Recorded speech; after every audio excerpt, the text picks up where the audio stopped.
Сәлематсыздар ма, менің құрметті гүлсегіш достарым. Міне, жаздың ортасы болды. Бүгін маусым айының 27-сі 2019 жыл. Мынау менің лилия гүлдерім атып тұрған. Осыны Пятигорскіден әкеліп еккен болатынмын, өздеріңізге айттым. Бір картошкіден шыққан қызыл цвет, ақ цвет. Міне сол қызыл енді мына бозғыл цветтен көбейіп, мына жерде үштіктей болып тұр. Міне кішкене бойы биік болды биыл.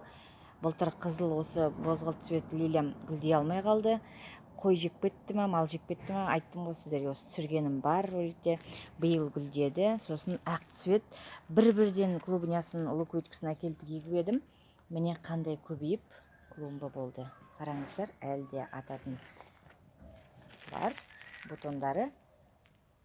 Міне аппақ, қандай керемет. Бұл жай лилия емес, енді гибридный дей ма, нағылды айтады, сорттарын аттарын көп білмеймін. Пластмасс сияқты қатты жапырағы. Күнде ыстық, күнге күйіп тұрған бұлар.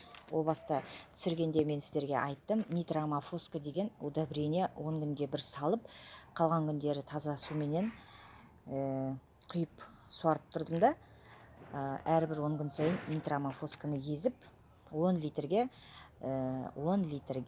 так, бір столовый ложканы езіп салып удобрениені беріп тұрдым. Қазір ештеңе беріп жатырған жоқпын. Енді мына гүлдері солып түскеннен кейін басындағы цветоносын мына алып